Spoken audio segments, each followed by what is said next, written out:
Hi everyone, it's Sharon Anthony from Blackboard. So welcome to week 4 and our last live session of the Designing an Exemplary Course MOOC. So today I'm going to just cover on a few reminders.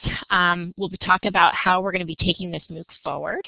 And then we're going to be discussing the last section of the rubric on learner support. We'll be hearing from Christy Smith from Lone Star College, and she's one of our Exemplary Course Directors, as well as Jennifer Campbell from Tulsa Community College, and she's one of our 2012 Exemplary Course winners. Then we'll hear from Connie Weber from our Blackboard training team on some additional training opportunities if you want a more in-depth guidance on building exemplary courses. And then lastly, I'll provide an update on the 2013 Exemplary Course Program and how to submit your course, the timeline, logistics, and etc. All right, so a couple reminders. This week's blog has been posted on CourseSites, and it's entitled Show Me What You Know. It was posted yesterday, so I encourage you to go read it. We have also posted, Sarah Bishop-Root did a wonderful video tutorial on how to reveal your badge. This video tutorial is located in the course in the section called Get Your Badge in the course menu. So I encourage you to watch that if you haven't already. Another reminder is just to remember to nominate your peers in the Course Hall of Fame. A few nominations have been posted already, so I encourage you to keep nominating them. And if you haven't nominated anyone, we challenge you for each group to nominate at least one of the members who's been particularly helpful or added to your experience in this class. If you haven't been heavily engaged yet and you're not sure who to nominate, then we challenge you to start connecting with your peers. Find at least 2 or 3 peers that you'd like to start forming relationships with. Try commenting on or starting a discussion thread or a blog. And lastly, we definitely want to continue to be social and tweet this out or post if you're writing your own blogs. Don't forget to use the hashtag BBECP and the @CourseSites tag when you're on Twitter. All right, so taking this MOOC forward, this course will remain open indefinitely. I've got a lot of emails or questions about that, and the course will remain open. And you can come into the course anytime to use or reuse the materials as needed. You can feel free to work through the course materials on your own, using this course as a scaffolding for your own learning experience, and then of course get the badge at the end. Or you can work as a cohort. You can work with a group of people, join the same group, provide each other with the feedback as you work through the materials together on your own group's timeline. And then lastly, you can also import the course package to reuse the whole course or parts of the course as an open education resource. And then lastly, we're hoping that you're going to submit your course to the 2013 Exemplary Course Program, which will kick off in December. I'll be talking more about that later in the session. And we're going to add some details about the Exemplary Course Program in the course as well.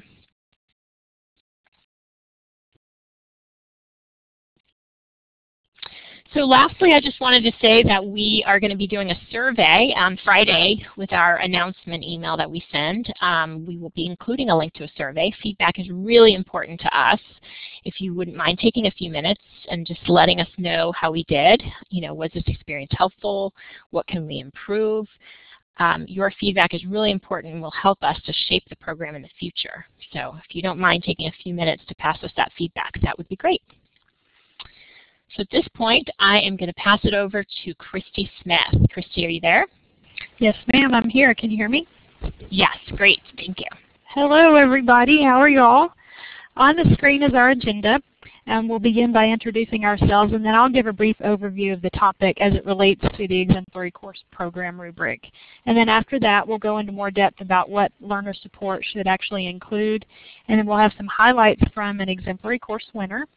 And then lastly, we'll have the usual question and answer time. So I'll start just by briefly introducing myself. I am a computer instructor for the Lone Star College system in Houston. I've been teaching there for 20 years now, or over 20 years actually, and about 12 of that include hybrid and fully online modes of instruction. I was also an instructional designer and then director of online course development in the online department, and I recently returned to teaching full-time. Outside my employment with Lone Star, I'm a certified Quality Matters peer reviewer and trainer, and I'm going on my 4th year as a director with the Blackboard Exemplary Course Program. So now I'll let Jennifer introduce herself. Thanks, Christy.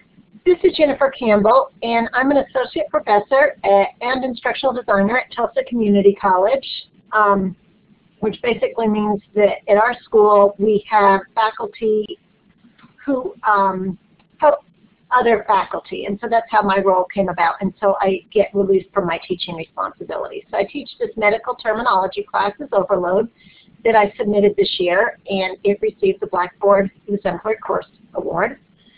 And I'm a graduate student in the Higher Education Leadership Program at Oklahoma State University, and I'm also a certified Quality Matters peer reviewer, trainer, and master reviewer for Quality Matters as well. And I'll turn it back over to Christy.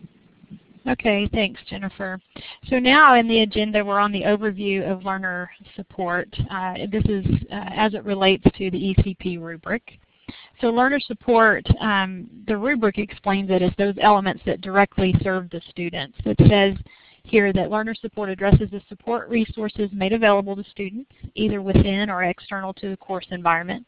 Specifically, learner support resources address a variety of student services, including but not limited to the following. And then the list given here, it's not exhaustive, but it is a good starting place for the minimum number of resources that we should include in our courses. And so Jennifer and I will explain these in detail in just a few minutes. Besides the most obvious reason for including learner support, which is obviously student success, I'd like for all of you to think about a reason, another reason that impacts all of us, especially at the institution level, and that is accreditation. Now this is fresh on my mind because last fall our institution just went through an accreditation reaffirmation, and I was, as the Director of Online Course Development, I was asked to represent the Distance Education Department in meetings with the accreditation team. And at that time we were expected to look at accreditation standards and find evidence that they were being met in our online courses, and that they ultimately prove our online students are being served in ways that are comparable to those for traditional students. So that was quite a task, going through in there and trying to find evidence that our students are being served. So what I did on this slide was just list 10 items that our accrediting agency, which is the Southern Association, or SACS, that they look for. And now yours may be a little bit different, but I am willing to bet that they're probably pretty close. So these include technology access, faculty evaluation, retention and satisfaction, library and learning resources, student support resources, conflict resolution procedures, security, ability to use technology, access to necessary hardware and software, and then access to technical assistance. So those accrediting agencies are looking at online education with much more scrutiny than ever. A lot of you probably already know that. And as we all know, with online courses, everything is more open and measurable because it's an electronic format. They can review it at any time. So evidence of these items that I have listed, or maybe the lack of evidence, is much more readily accessible. So in looking at these standards, it's obvious that you could probably knock out a majority of them just with the provision of these learning support resources that we'll talk about today. Okay, so now on the agenda is learner support elements. I'll go through these elements with a few practical strategies, and then I'll periodically hand it over to Jennifer to provide highlights from her exemplary course. That'll help you visualize what I'm describing. So support elements include these items here. As instructional designers and educators, you probably have already thought to include a lot of these, but hopefully some of them may be new to you, or maybe you hadn't thought of how to use them in the strategies that I'll explain. The first is what to do first. Students new to online learning are often intimidated, and after they first log into the course, it's not always obvious to them what to do first. So consider including a getting started or a begin here announcement or module. And then after they visit that page, don't forget to let them know what they need to do after that. And then the second and the third bullets mention the syllabus, the calendar, due dates, and benchmarks. Obviously, those need to be among the very first things that students see. So they should be in a highly visible place. They need to be easy to find when they need to refer to them later. And then also consider labeling your assignments with the due dates right in the title or in the subtitle so that they can see them before they have to open them. They can just peruse that main module page and see the assignments and when they're due without having to open an assignment and search for the due date. And then I have explanation of hybrid components. Don't forget that if you're designing a hybrid course, it's important to let the students know what they should expect to do online as opposed to what they do in class. You're probably hearing a lot about the flipped class model these days where professors are using the online portion for readings or recorded lectures and things like that, and then they save the actual class time for discussions and application or maybe the practicum portion of the course. So whatever you decide, the students need to know ahead of time what to expect in both venues of the hybrid course. And then I have course orientation. The fear that new students often have when they first enter the classroom, whether it's online or on ground, is just that fear of the unknown. And with an online class, you can eliminate those fears really quickly just by merely explaining how you've designed the course. Let them know what structure, how you've structured it, where everything can be found, what a typical module might look like, all of those elements that are the same from one module to another. Just kind of give them an overview, and that really helps them to feel more comfortable navigating the course. And then I have the CMS, the Course Management System Orientation. This is a tutorial on how to use Blackboard and its main tools. And that could be, probably is, provided by your institution outside of your online class, but whether it is or not, just make sure students know about it and give them a link or the contact information that they need so that they can be pointed in the right direction. But if it's not provided, I know that there are a lot of well-written tutorials out there online. You could Google them, or you can find colleagues who have that information, and you could just put those right there in your course, preferably at the beginning in that Getting Started or the Begin Here module that you have. And then how to succeed. Students know they have to earn their grades, but sometimes they aren't really quite sure how to be successful in the class, so there's nothing wrong with giving them tips on how to get the grades that they desire. Consider asking your current students to give you advice that you can pass on to your future students, and compile those lists and from term to term revise them and add to them. And then also let them know how much time that they need to devote to assignments and readings and studying and labs and so forth, and maybe give them tips for research, discussion postings, and things like that. And then on the next slide I have more support elements, hardware and software. You need to list everything that the students need to complete the activities, including when it's okay to use a mobile device and when it's not. Maybe you don't want them to use their mobile devices for exams, so you need to stipulate that. Also let them know which browsers work and which don't, and any plugins that they need to download ahead of time so that they can view digital content that you might have in your course, things like that. And then the instructor information in the role. Personalize your course as much as possible. Since they can't interact with you online, one-on-one, like in your on-ground classes, then you need to pour your personality into everything possible. Also explain up front the type of role that you'll play, whether you're going to act as the subject matter expert, the facilitator, the moderator, the assessor, and so forth. And also, don't forget to introduce and explain the role of the TA. If you have a TA in your class or some other staff member who plays an important part in the course, introduce them and explain what their role will be, so they won't wonder who this strange person is that keeps popping up in discussions. Institutional policies and procedures. Gather links to all of those policies and procedures. They're usually all online on your institution's website. Gather links to all of those and then put those in the course.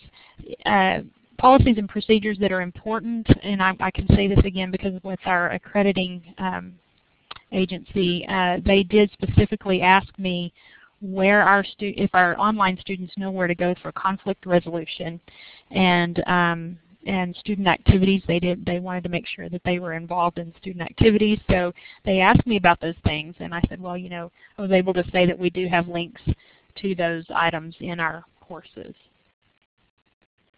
And then student support services, I've listed a lot of them here, but this is not all of them. Look at your institution and think of every support service that you offer your students and provide those links in your course.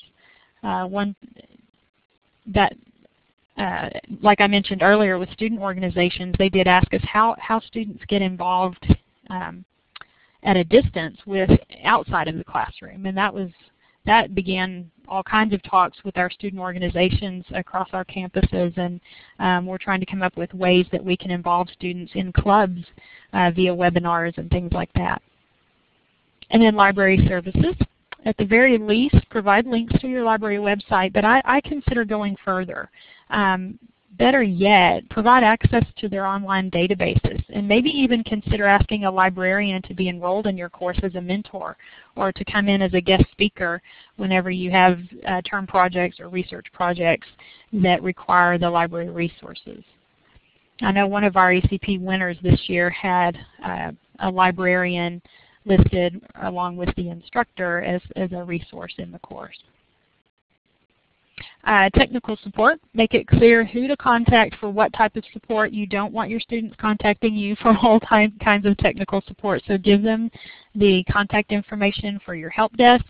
If you're using publisher content in your course, make sure you give them the content, the publisher's customer support numbers or email. Let them know where computer labs are available, if they need computer tutors to help them get around in Blackboard, where they can get with those kinds of resources, and so forth. So for all of these items, this is a biggie for me. I don't know, I feel very passionate about this. But I really recommend that you don't just include a link to all of this. Don't just include it in one place. Position them in several appropriate places. So there's nothing wrong with duplicating or linking to them, to the originals. I like to see them especially close to where they're needed so that students don't have to search for them when they're in the middle of an assignment.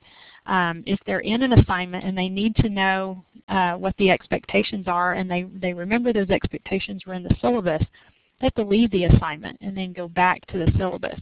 But if you will link to that page or maybe duplicate that information right there in the assignment, I think it's so important, and it really helps out the student. It saves them time and effort. Okay, so now Jennifer will show you some highlights from her course about the support elements that I just mentioned. Thank you, Christy. So, Jennifer? The first thing I'm going to talk about is orientation, and I think orientation is really huge for online students. And at our school, Blackboard CourseSites are added at the time that enrollment opens, so usually several months before the class starts. And at that time in my class, I go ahead and make a welcome announcement. I'm not ready with my syllabus or all of my content, but I can turn on an announcement and I have a welcome note. I direct them to our distance learning orientation. I tell them what book they need. They always want to know that. And my class requires proctored exams, so I like to tell them that way up front so that they know that, because they do not like that when that seems to be sprung on them later. I went to a session, I think at an ITC conference, where the State University of New York, one of those SUNY schools, presented on retention. And one of the main points they made was students who enroll late do poorly. And I know here we see that all the time, and there's not really much I can do for a student who enrolls late. But one of their main points was that students who don't do well, including these late students, but other students, because they aren't oriented properly. So I try in my class to always do what they called a 0 week, and that would be having every bit of the materials available to the students a week before, so they get a chance to get in there and do what they need to do to get prepared for when the class does start.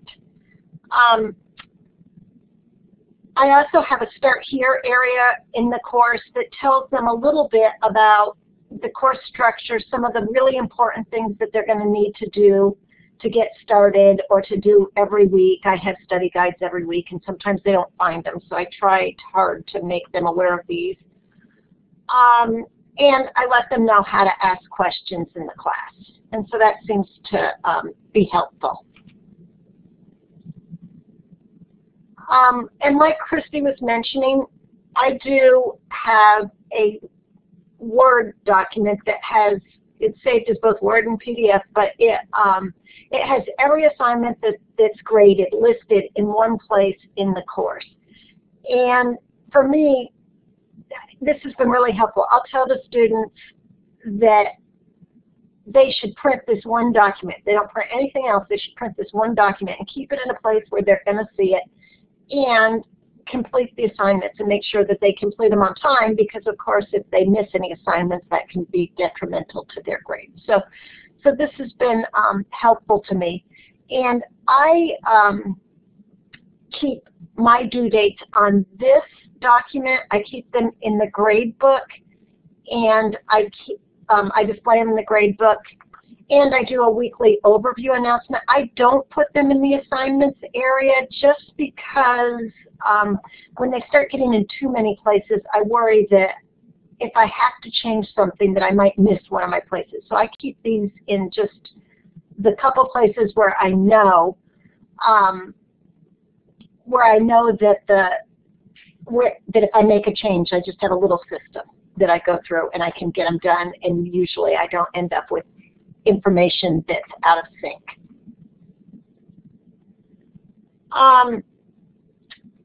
Then I have my course orientation, and this has worked well for me. I created mine in SoftChalk, which is really nice because you can embed your questions into your presentation, but it certainly can be done by having a little presentation and then using the Blackboard testing tools to make up a syllabus quiz. And this year I added little YouTube clips that explained each area, and in these were nice because they take you like through all the different areas of my course, and the students can click on them. I also am really trying to follow universal design, and so I used Camtasia for my little clips, and this is just a really great product because you can use, after you record it, even if you don't have a script, you can click the text-to-speech button and it will make a captioned video for you, which YouTube now supports. And in Camtasia, you can click a button and publish directly to YouTube. If you don't have Camtasia and can't get it, you can do whatever you do to make a screen recording, load it into YouTube, and they now support captions. And if you can find the script, like on the AIM site that tells you how to set your timestamps, very, very easy to get stuff captioned now, much easier than it was in previous times. So that's been helpful. I tried, this was something that I got out of the ECP. I always give them a picture of me and tell them who I am, and then we have a class introductions blog where we put more information about ourselves, and the students do it too. But one thing that one of the reviewers commented on my class, I hadn't really thought about it before, but it says, you can call me Jennifer, and I thought, well, that, really is the little things that make a difference to students, because sometimes students, they kind of struggle with how do they address you, or they're intimidated, and if you can just tell them, you don't have to tell them to call them by your first name, but if you tell them, call me Dr. So-and-so, or call me Professor Jennifer, or whatever fits your needs, that might be helpful to students to feel more comfortable in asking questions. And it was nice to see that a reviewer picked up on that. It wasn't something that I had put in my rubric as something I thought was exemplary, but it was kind of nice to get that feedback. And I also have a questions forum with the subscribe features, which is really great because I get an email every time somebody posts something, and all the students can see each other's, see who posted what and get feedback. And so hopefully it cuts down on the individual questions, and it does allow the students to help each other if they get in there faster than me getting back to them. So that's been a positive in my class. And now back to Christy. So the next topic is probably the most difficult, at least it is for me. I don't know about you all. We know that by law, our courses must be accessible to all learners, regardless of any disability that they may have. But most of us are not really well educated in that area. Now, it's up to you and your institution to define ADA or Section 508 compliance. So Blackboard Exemplary Course Program does not attempt to judge compliancy. Instead, we look for practical strategies that accommodate students with certain limitations. So at the bottom of this screen, I highly recommend you bookmark these two websites. The first is the Web Content Accessibility Guidelines. I use that daily. I still use it all the time. I don't have it memorized. I have to remind myself of what they have in there, but it's some really good, practical, easy things to understand. It's not written in legalese that we can't understand. It's just very helpful. So bookmark that. And then bookmark the Section 508, which is a little bit of legalese, but it's always good to have to refer to in case somebody asks. So this slide lists the most common strategies that we can all follow, and I'll talk about each one of these in as much detail as I know. The first is color choices and text formatting. It is important to mention that we should use high contrast color schemes such as black text on a white background. That's for those students with visual impairments. And we need to make font choices that are easy to read and that won't get distorted whenever they're enlarged. Color should never be used as the only means of distinguishing important text. So if there's something instructional about the text and it's not just well, I guess everything is instructional, but if it's really important text, don't use just a red color to make something stand out. Use something like bold or the strong tag or something else in addition to color, because some students can't see that color. Also headings. If you're using HTML pages or even Word documents, you want to use heading tags or heading styles for all titles and subtitles and paragraph headings, side headings, and things like that. And the reason is that screen readers for the visually impaired, they use those styles to inform the students of the document structure. So we who have sight, when we first click on a web page, we can see the whole thing and we can scan it from top to bottom and kind of figure out the structure. But for a student with a visual impairment, it's being read to them by a screen reader, and that screen reader goes from left to right, top to bottom. And if it sees those headings, then it knows to give them the document structure ahead of time. So it really helps to have those headings. And then alt text. We do need to provide alternative text for all images. Now if the images are just for decoration, it's not necessary, but it is still just, I think it's a nice gesture for students, even if it's just for decoration and it has no instructional purpose, to still put alt text so that they won't wonder, oh my goodness, is that an important image that I can't see? And then, let's see, let me go, okay. Captions and transcripts. For students with hearing impairments, captioning and transcripts are absolutely necessary. It's very time-consuming to do those, but it is necessary. And like Jennifer mentioned, Camtasia, and there are other products too that are just making it so much more easy to put those in than ever before. And then video and audio player controls and keyboard shortcuts. So those are buttons for stopping and pausing, muting, and adjusting the volume. Those should be available in the player window, especially if your video or audio is set to begin playing as soon as they hit that page. That's usually a given in most embedded players these days, but it's still worth mentioning just so you remember to check for it. Functionality should also be available through keyboard shortcuts for students who can't use the mouse, and that would be students with physical disabilities as well as visual impairments, because a student with a visual impairment is going to be using a screen reader and they don't know where to click with a mouse, so they're using their keyboard to navigate the page. And then I put alternate formats, like I mentioned, the alt text for images.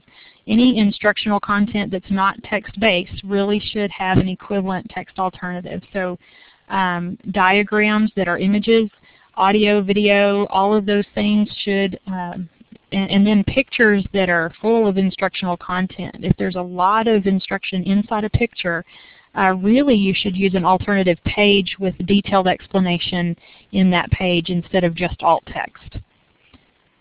Accessibility statements. You may not have thought of this, but this is something that I've got from Quality Matters, and it's important to include any software that you use in your course or that the student has to use needs to be have accessibility statements. And so you can usually go to that vendor's website, Blackboard has it, and you can search for their accessibility statement, and then you can copy and paste the link to that or the whole statement into maybe in your syllabus or your Getting Started or wherever you talk about disability services is a good place to put it. And then screen reader tips.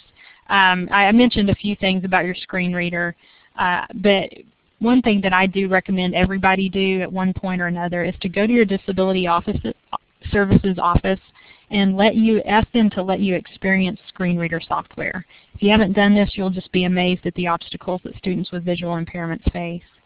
So like I said before, screen reader software reads the browser window from left to right, top to bottom, and it has to include any formatting. So it will say bold, it will say underline, it will say begin hyperlink, and then end hyperlink, as well as all the text on the page. And so just remember to keep it simple. Don't try to get too fancy with your pages. Keep them simple so that that screen reader doesn't have so much garble to read through to the student.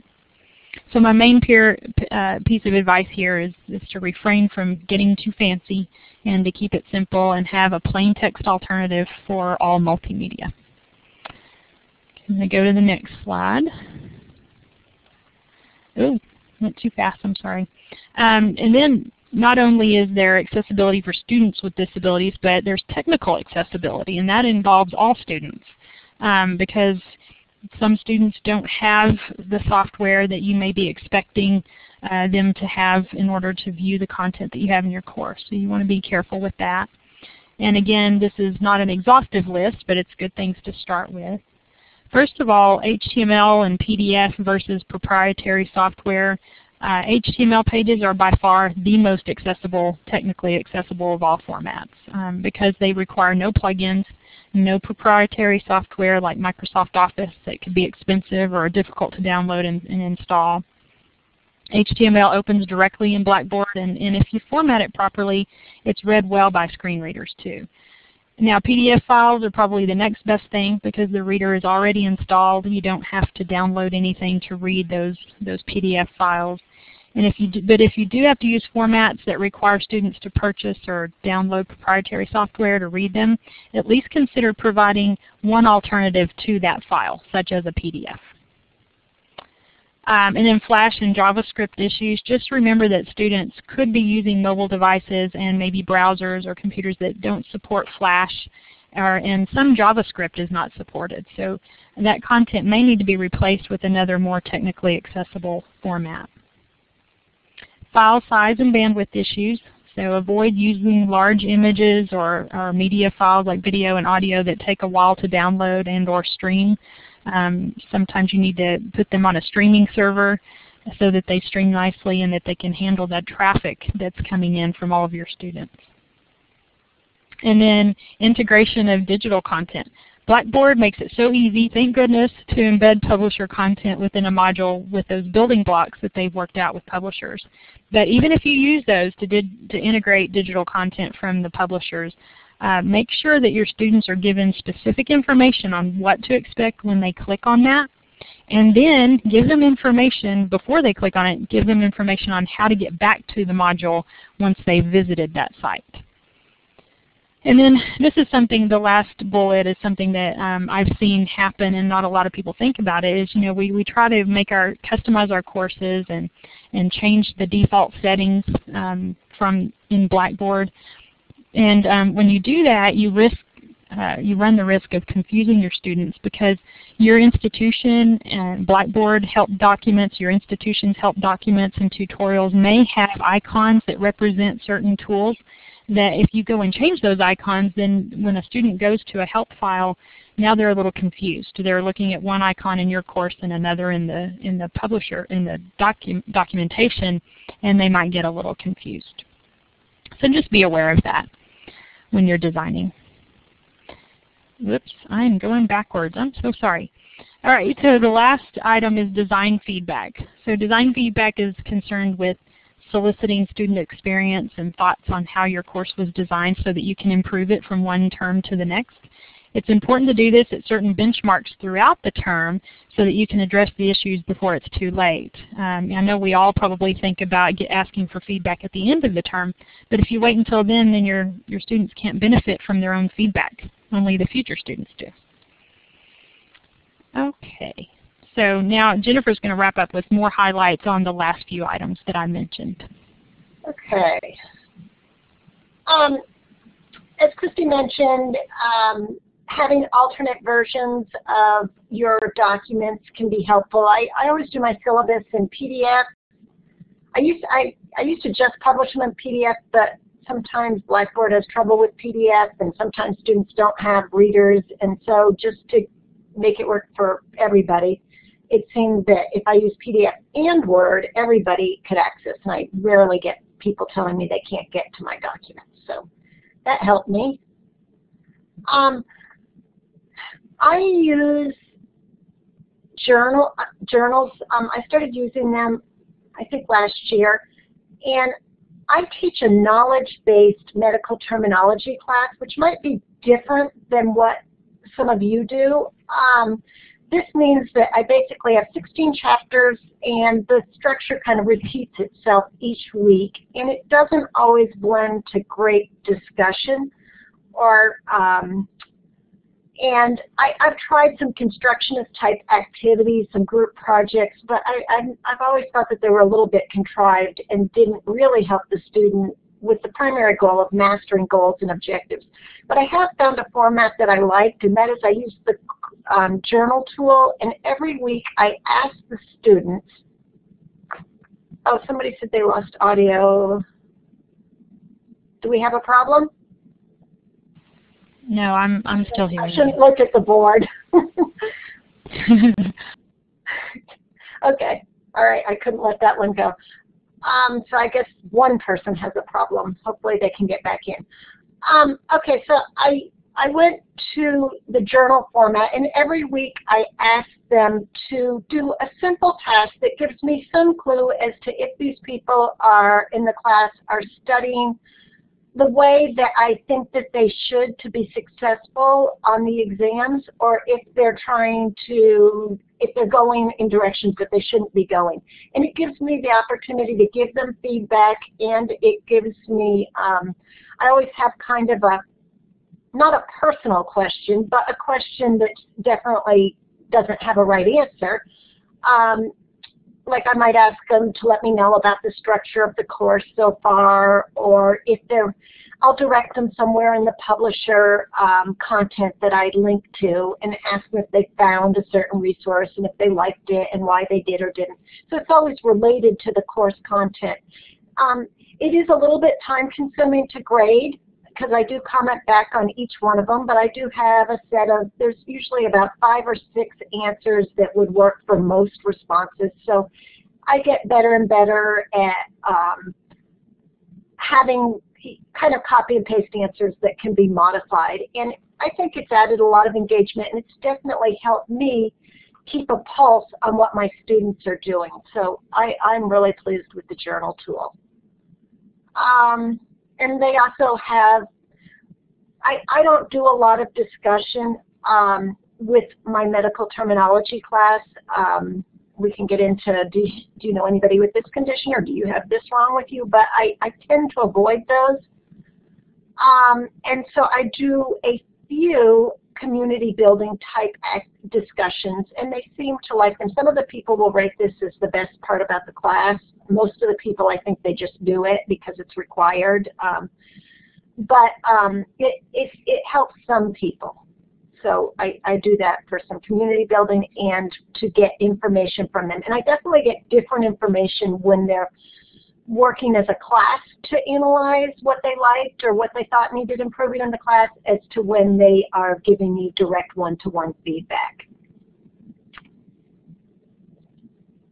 And a couple of other things that I just wanted to mention real quickly. One thing that's worked well for my class is entering this program. I did enter 2 years ago. My class was not selected as a winner, but it must have had some things about it that they liked, because they did use it as the class that when they offered a pre-workshop at Blackboard World, they kind of analyzed my class, and they gave me lots of good feedback. And you do get lots of good feedback from the ECP course reviewers, and so that was really helpful to me when I redesigned my class. And the other thing that has been really helpful for me is I do share my curriculum with other instructors, and getting feedback from other instructors is really, really valuable. And so both of those have helped me develop a class, and now I'm done. Thank you, Jennifer. So Sharon, I guess it's question and answer time. Yes, it is. So some people have been posting questions in the chat window that I'll go back and read. There's only a few, so if you have additional questions, please feel free to type them in the chat window now. But earlier in the session, Ed Gray asked, what kind of virtual office hours do you offer, and how often? Okay, so virtual office hours, really, I know our institution just asked that we kind of follow the same format that we do for our on-ground courses. Now, that's not always available, you know, because you do have to go into a chat room or a webinar of some sort. So it just really kind of depends on your institution. I personally will set aside, I usually ask my students when they would like to meet, and we kind of have an open chat session with just any questions that they have, as well as having a discussion forum in my class so they can ask questions anytime. But anyway, as far as live meetings, I usually do 1 or 2 nights a week. I'll try to do one morning, and usually they pick Saturday mornings. They like maybe about 11. They don't get up too early, but they like, for some reason my students like, you know, to be able to come home after work 1 night or 2 nights and ask questions, and then also on Saturday morning. So that's what I do. Jennifer, do you hold office hours virtually? I do. I just typed in my response on the board. Oh, okay. Okay, so people can read Jennifer's response. So Carol just asked a question on any suggestions to motivate students who put off assignments. You know, I'm a mom, and I tell my students up front, I'm a mom, and I remind them a lot. I'll post announcements, even though my due dates are right there, you know, big and bold and obvious to everyone. They just, for some reason, they don't see it. So, and they, you know, they're just not used to having to log in to see something. So I'll post announcements quite often saying, don't forget that this project is due, you know, on such and such date, and you have until 11:55 p.m. or whatever. So my only advice would be to just remind and remind some more. This is Jennifer. I don't accept late work, and that really does take care of things because they get used to that structure very quickly. And if you don't bend on it, then you know, then you don't have to consider case by case on what would constitute a emergency that would allow for a deadline. And you know, I mean, if there's doctor notes or if there's true emergencies, yes. But if people just miss deadlines, I do give the 0. But I do structure my class in such a way that if they miss a week of assignments, it's not going to be a death sentence to their grade. If they do miss a major exam, 50% of my points do come from proctored exams. I will allow a late test because they do have to come to a center, and they do have to eventually take that exam with a proctor looking over their shoulder, so I don't worry so much about those being after the deadline, but I do not accept late work in that. They get used to it very quickly, and I rarely have problems. Right, Jennifer. All it takes is 1 0 in the grade book for them to, you know, perk up and realize, oh, that's motivation. So a question from Paul. Do students feel vulnerable in disclosing their opinions about the course before it's over, especially asking this in the discussion board? Right. You know what I do is I use a private discussion, so they send only to me, and I give them 100 for just giving me some advice on you know, or giving me some feedback or advice on how I could improve my course. So I give them a little, you know, 100, but I have like thousands, 2,000 points in my course. So it's a very small part of the grade. It's not like extra credit that's just really going to bump them up. But it is enough of an incentive And I tell them, if you just give me any feedback, then you get those points. So they're not being penalized. I've not had any students have a problem with that.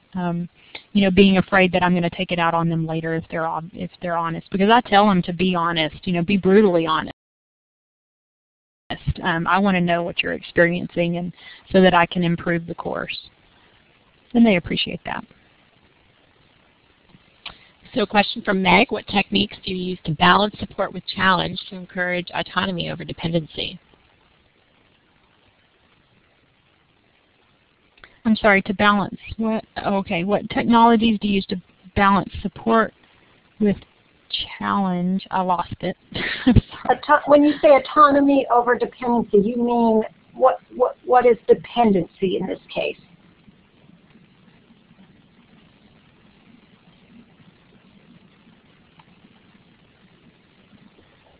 I'm just not understanding the question. Yeah. I'm sorry.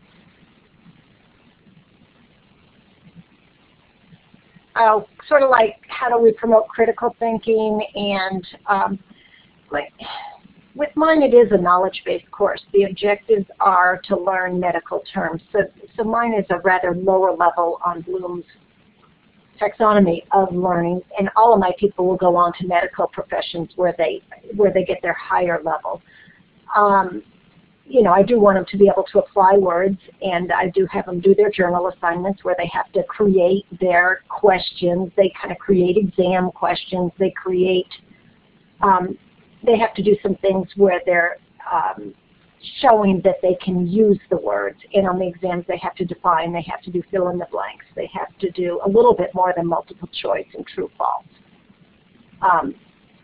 So I'm not sure. I mean, mine may be a little bit more dependent than autonomous, but that is probably the way that my class is structured. Right, and I think it also has to do with the level of the courses that you're teaching. You and I, Jennifer and I, come from community colleges, and so our students need a little bit more of that, that push. I don't necessarily expect them to be dependent on me. They become very independent at the end.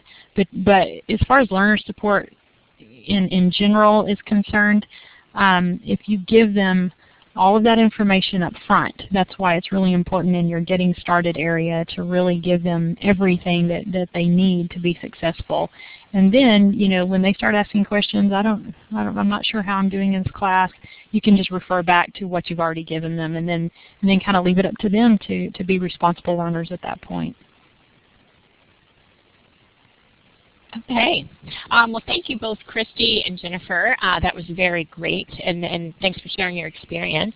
Because we're running out of time here, I'm going to pass it on to Connie Weber, who's going to talk a little bit more about what our Blackboard training team has to offer if you want a more in-depth guidance to building exemplary courses. Connie?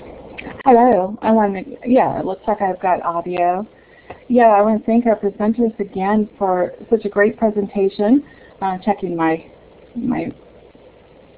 navigation there. I'm Connie Weber. I'm Senior Manager in Blackboard Training. I'm going to take an opportunity to share with you some opportunities that you have for a little additional training beyond the course that you're just completing. So we offer a number of different training courses at Blackboard. Some of those are online classes, some are on-site, and we offer some custom training as well. I don't have much time, so I'm just going to focus on two courses that you might be interested in. One of those is our online course. It's called Evaluating Courses for Effective Instruction. And I will give you a little overview to that course. And then we'll talk also about an on-site training that we offer at your institution called Designing Exemplary Courses. So we'll just briefly talk about each of those. Evaluating courses for effective instruction actually kind of turns around from the course that you're taking. And rather than learning about the rubric, you're going to be using the rubric to evaluate courses. So you begin with the elements of the rubric, which is where you are now, but then you use it to analyze sample courses compare your analysis to other courses, and actually then explore ways that you can use the standard at your institution. We have a number of people who take this course if they are either program directors, perhaps distance learning coordinators, but we also have just instructors who take this because they want to be able to be stronger on evaluating their own course. So we have a number of different people who take this particular course. It's actually only a one-week course. It's a very short course, but what makes it different is it has a one-day synchronous webinar.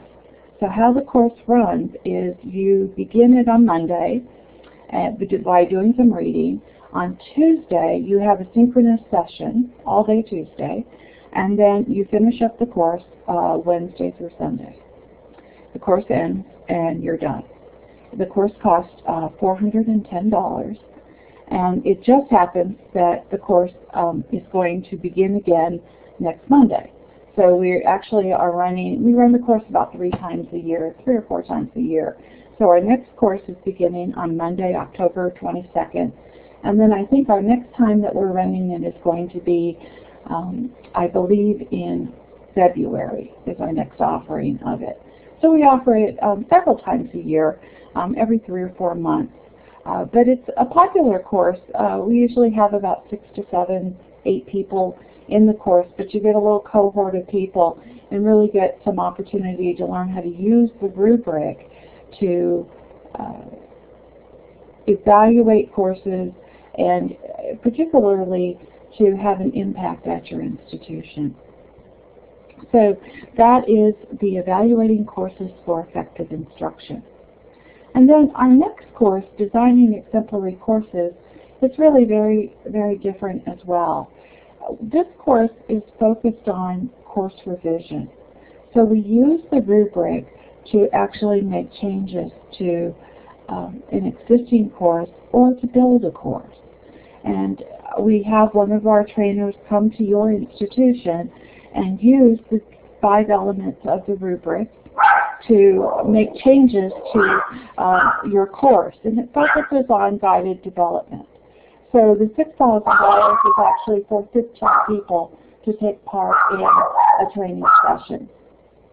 So that would be a 2-day on-site, starting with a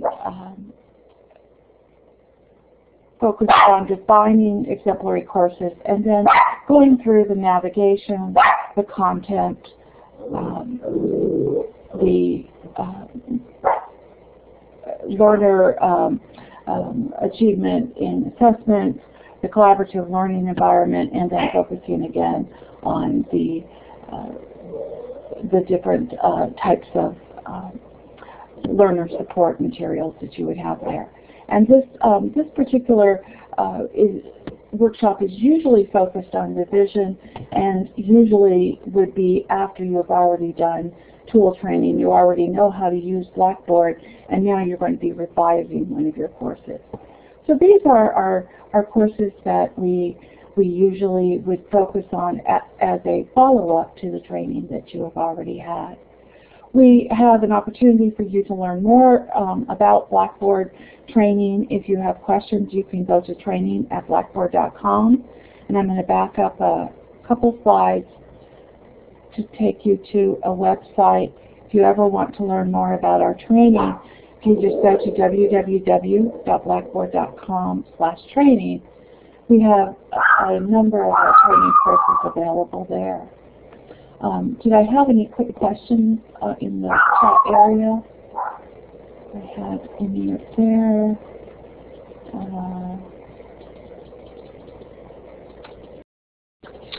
Hey Connie, so we're a little short on time, so there is one question about who delivers on-site training in Canada. Oh, our Washington, D.C. based trainers typically come up into Canada as well. We don't have any trainers based in Canada at this time. Okay, well thank you so much, Connie. If other people have questions, perhaps you can answer them in the chat window. And we are going to jump on an email. Okay. Thank you. Thank you. So at this point, I'm just, because we're running out of time, going to talk about the 2013 Blackboard Exemplary Course Program. So the program will kick off on December 1. The website, blackboard.com/catalyst, will go live on December 1, where you can start to submit your courses.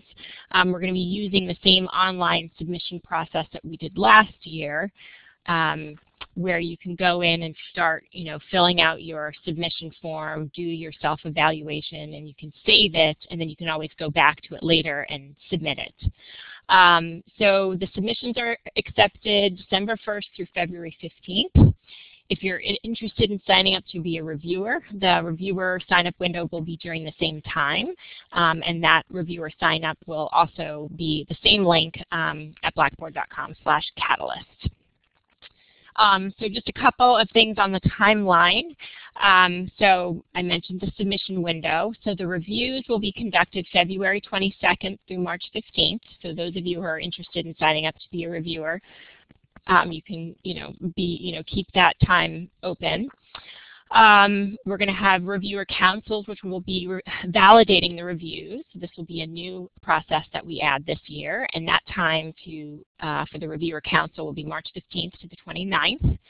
And then our exemplary course directors will do the final reviews April 1st through the 19th, and we're going to meet in Florida this year at Embry-Riddle and finalize who deserves the exemplary course rating in the middle of April. So once that meeting's over, we will then start to notify the winners late April, as well as send out all of your anonymous reviews. Great program. If this is your first time getting exposure to it, you've heard over the last 4 weeks what the impact has, the experience, the learning. It's just a great learning opportunity and a way for you to get feedback on your course.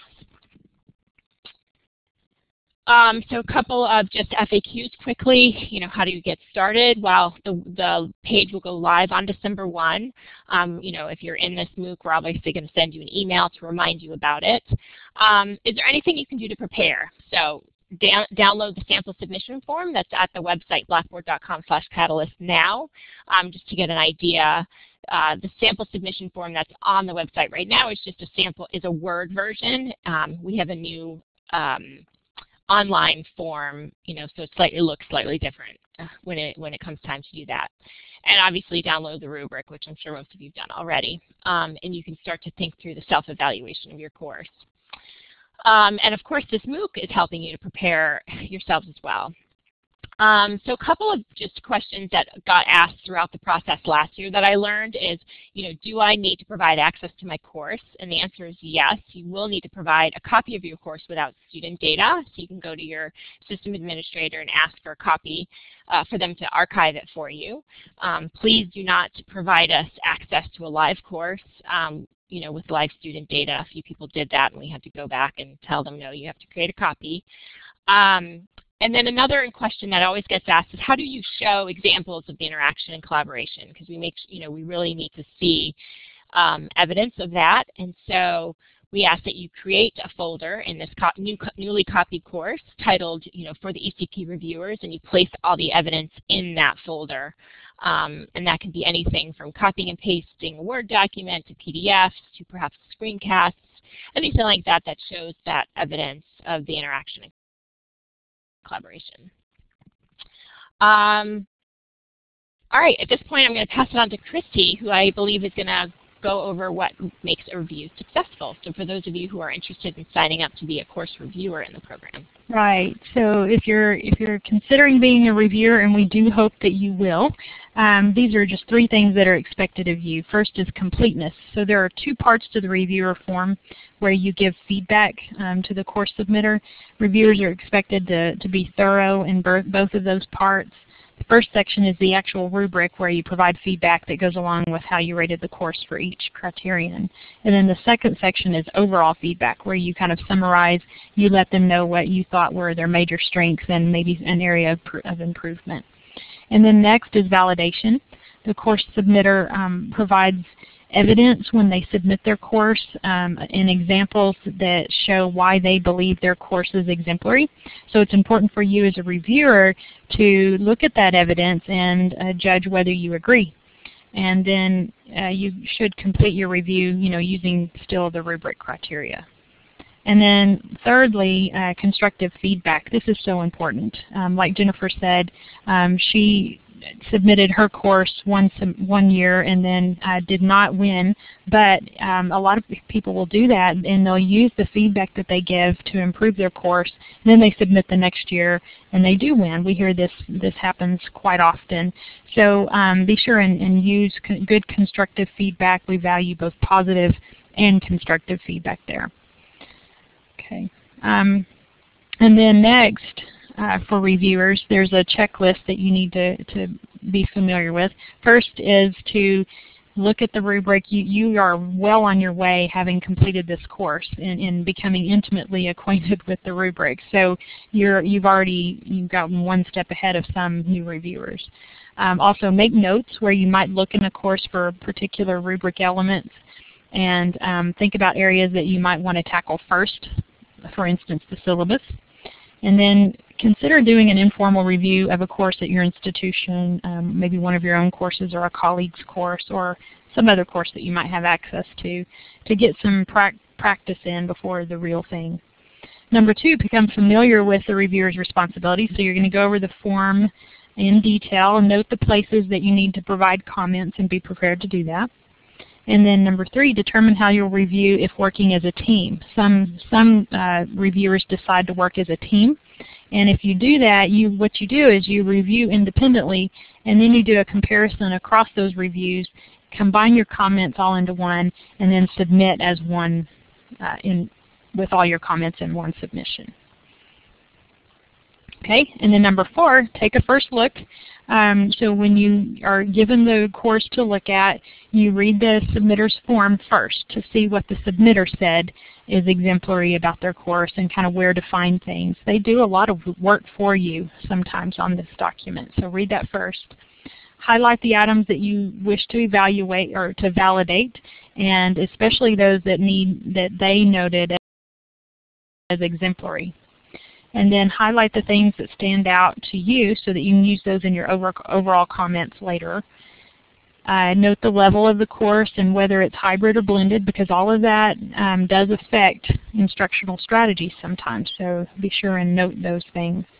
And then remember that you should look at the course as a student, from a student point of view. So you may have to take some time to get acquainted with the course, just like the student would, the structure and the navigation and all of that before you actually begin your review.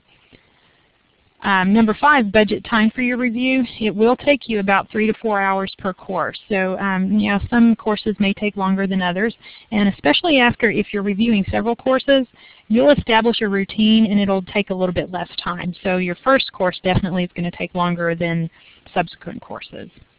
Sometimes you might need to break up your time, leave a course for a while and then come back to it. I know I do that, especially if I'm just a little torn between 2 different ratings. I look at it the next day with a fresh attitude about it, and then I usually, it's much easier to review at that point.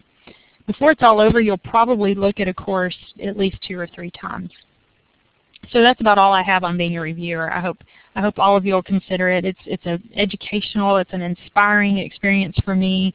Every year that we meet and we look at these courses, I learn something new, and I just get inspired all over again. Okay, Karen? Hey, thanks so much, Christy. So Lauren has been posting the link to sign up if you want to be a reviewer, or if you just want to sign up to get more information about the Exemplary Course Program. She's put the link in the window. At this point, if you have any questions just in general about today's session or the ECP, please enter it into the chat window, and we'll remain on for a few minutes to answer your questions. I also did want to remind everyone that the survey, we're going to be sending out the survey on Friday. We would love to get your feedback on how we can improve this. Should we be repeating this? Just things like that. Did you find this this course valuable, and so forth. So looking forward to reviewing that feedback. And that's about it. I want to thank Christy and Jennifer again for sharing their experience with us today. It was very valuable. And that's all I have for right now. I'm just going to wait on for a few minutes to see if there's any other comments or questions in the chat window. But I've really enjoyed hosting these sessions over the last 4 weeks. Hopefully you've enjoyed being on them as well. I feel like we have, gotten to know each other virtually over here. So that's all I have. Thank you so much, Christy and Jennifer.